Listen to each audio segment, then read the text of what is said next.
मेरे आराध्य देव मुझसे नाम जपवा रहे, इससे आपका आश्रय दृढ़ होगा। भगवत प्राप्ति आश्रय से होती है। आश्रय के समान कोई भी साधन नहीं है।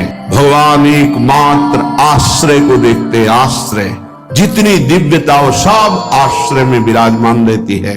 उपासना के मार्ग में अपने आराध्य देव की जगह किसी को नहीं देनी चाहिए। बड़े कृपा पात्र हैं, उनके चरणों की वंदना करता हूं। जो उपासक अपने आराध्य देव की जगह किसी को नहीं देते, विश्वास कीजिए बहुत प्रचंड भगवान की माया है, उन्हीं की है, इसलिए वो इतनी समर्थ है कि उनके स्थान में किसी को भी बैठा सकती है। बहुत से नीच नीच वृत्ति को अभिमान न रहे तो किसी विकार की ताकत नहीं कि हृदय में प्रवेश कर जाए। भ्रम तभी माया पैदा करती है जब अभिमान होता है। नारद में अपने भक्त को कभी पतन के मार्ग में नहीं जाने देता, चाहे जितना उसका उपहास कराना पड़े, विरोध कराना पड़े, मैं ये सब सह लूंगा कि मेरे भक्त का उपहास हो रहा है, निंदा हो रही है, अपमान हो रहा है, पर मैं उसे पतन के गर्त में नहीं जाने देता। इसलिए आश्रय, आश्रित को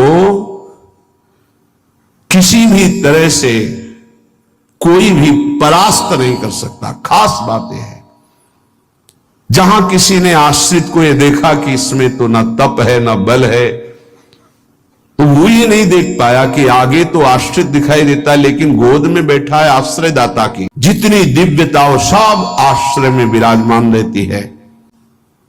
इसलिए नाम आश्रय, धाम आश्रय, रूप आश्रय, लीला आश्रय, ये सब उसी परम आश्रय के खंभे हैं जिनके ऊपर प्रेम महल बनता है। इसी प्रेम महल में अद्भुत विलास और उसी में आपका प्रवेश। ये महान पुरुषों ने आश्रय को अपने हृदय की कृपा करके परिचय दिया, तब समझ। आश्रय सच्ची कहते हैं, आश्रय एकमात्र आश्रय। नहीं ऐसी धूल भरी आंधी कि तुम समझे नहीं पाओगे कि साधन कर रहे हो कि असाधन कर रहे हो। जैसे मोम के घोड़े पर बैठकर आग से निकलना हो तो कैसा खतरनाक खेल है, ऐसे द्रवित हृदय से विषयों को पार करना है। कोई भी आकर्षण, कोई भी व्यक्ति, वस्तु, स्थान अपना अधिकार बना सकता है हृदय में, क्योंकि द्रवित हृदय एक बार छाप लग गई तो द्रवित हृदय की छाप को मिटाना बहुत कठिन होता है।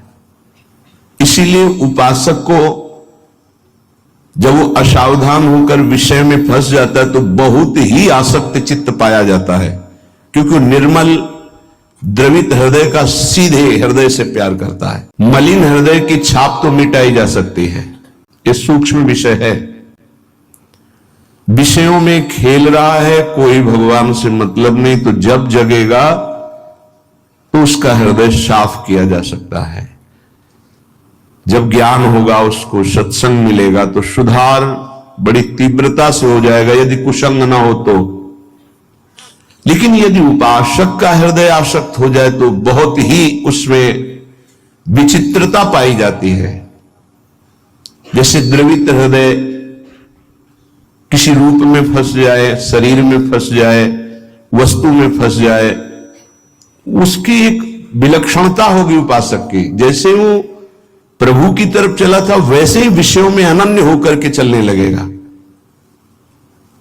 द्रवित हृदय बिल्वमंगल जी चिंतामणि में अत्यंत आसक्त, हटे, प्रभु में मन को लगाने की चेष्टा की, लगा, फिर वैसे ही एक नववधू को, फिर वैसे ही नवीन आसक्ति, अर्थात वो अभी हृदय से छाप मिटी नहीं थी।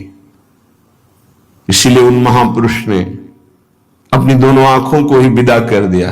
मेरे नाथ से तू फिर मुझे विमुख किया, अब संसार को देखूंगा ही नहीं। दोनों आंखें खोल ली। उपासना के मार्ग में अपने आराध्य देव की जगह किसी को नहीं देनी चाहिए। उनकी जगह कोई है ही नहीं, समान ही नहीं, तो बढ़कर क्या है। पर सही मानिए हम अपने आराध्य देव से बढ़कर किसी को स्थान दे देते हैं, वो चाहे कोई शरीर हो, वस्तु हो, स्थान हो, कुछ भी हो। बड़ी मलिन बुद्धि है, बड़ा मलिन मन है। इष्ट कृपा, गुरुदेव कृपा अवसर आता है मुक्त होने का। इंद्रियों को संयम में कर कर प्रेम समुद्र में डूबने का, पर धिक्कार है ऐसे मन को, ऐसी बुद्धि को जो पुनः मलिन भोगों में फंसा देती है, मलिन संसार के राग में फंसा देती है। बड़े कृपा पात्र हैं, उनके चरणों की वंदना करता हूं जो उपासक अपने आराध्य देव की जगह किसी को नहीं देते, अपने आराध्य देव के समान किसी को नहीं समझते हैं, अपने आराध्य देव के लिए सर्वस्व त्रिभुवन के पद भोगों का त्याग कर देते हैं। सतरति सतरति शालोकाम तारयति, वो तर जाते हैं, वो लोगों को तार देते हैं। ऐसे महापुरुष बिरले होते हैं। भगवत कृपा से जो मार्ग मिला है वही मार्ग है। मम भक्ति युक्तो भुवनम पुनातु, मेरी भक्ति से युक्त हृदय वाला संपूर्ण लोकों को पावन करने की सामर्थ्य रखता है। चूक अपने लोगों से अब ये नहीं होनी चाहिए कि आराध्य देव की जगह किसी को दे दें। इसे बैठा लीजिए हृदय में। हृदय इतना ताला लगा के रखिए सुरक्षित कि हृदय में आराध्य देव की जगह कोई ले ना पावे। विश्वास कीजिए, बहुत प्रचंड भगवान की माया है, उन्हीं की है, इसलिए वो इतनी समर्थ है कि उनके स्थान में किसी को भी बैठाल सकती है। बहुत से नीच नीच वृत्ति को, बहुत से नीच नीच वृत्ति को, विश्वास कीजिए इस बात पर। अगर भगवान का आश्रय है तो साधु समागम मिलेगा और आपकी चूक का तत्काल सुधार होगा, तत्काल सुधार होगा। ये हम पढ़ी लिखी बात नहीं कह रहे, ये संतों के हृदय की बात कह रहे हैं। अभिमान न रहे तो किसी विकार की ताकत नहीं कि हृदय में प्रवेश कर जाए। भ्रम तभी माया पैदा करती है जब अभिमान होता है। दैन्य दैन्य होकर के, भगवद आश्रित होकर के फिर जो नाम जप करना, वाणी गायन करना, परिक्रमा लगाना और जो साधन है, ये कृपा से देखा जाता है। इसमें अहम नहीं होता, मैंने किया, मैं ऐसा नियम लिए हूं, मैं ऐसा संकल्प किए हूं, मैं करता हूं। नहीं, मेरे स्वामी, मेरे आराध्य देव मुझसे नाम जपवा रहे, परिक्रमा लगवा रहे, धाम वास करवा रहे, किंचिन मात्र अहम नहीं। जब अपने में गुणों का चिंतन हो और दूसरों में कमी का चिंतन हो तो जान लेना चाहिए पतन का अवसर आ गया है। अब आपको ठोकर लगेगी, गिरना पड़ेगा आपको। सावधान हो जाओ, पुकारो प्रभु से, प्रभु बचा लो, अहंकार आ गया। बहुत घातक, बहुत घातक। अपने में गुण का चिंतन होने लगे, दूसरे में कमी का चिंतन होने लगे, तत्काल अपने आराध्य देव को पुकारो, आश्रयदाता को, नाथ बचा लो, अहंकार आ गया। यह अहंकार का परिचय है। लेकिन हम इतने मंद बुद्धि के हैं कि हम निंदा भी कर ले तो प्रभु से पुकारते रहे, बचा लो। इसका कारण प्रभु का आश्रय नहीं है। उपासक हृदय में देखता रहे कि जिनके हम आश्रित हैं उससे बढ़कर कोई ना हो, तो पड़े रहोगे तो भगवत प्राप्ति हो जाएगी। हमारे शब्द को बहुत बिना किसी तर्क के, क्यों नहीं कि इसे स्वीकार कर लो। यदि आश्रय दृढ़ है हरि का, एक ही उपाय से माया से मुक्त होने की बात भगवान ने कही।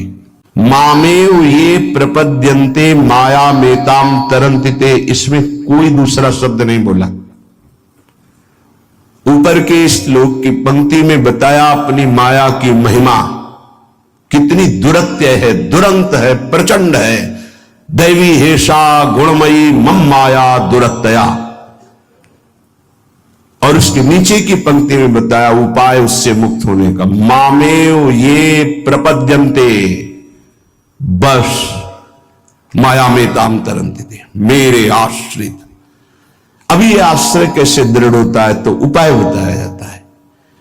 आप ऐसे रहो, आप ऐसे चलो, आप नाम जप करो, आप वाणी जी गायन करो, आप ऐसे सेवा करो, इससे आपका आश्रय दृढ़ होगा। भगवत प्राप्ति आश्रय से होती है।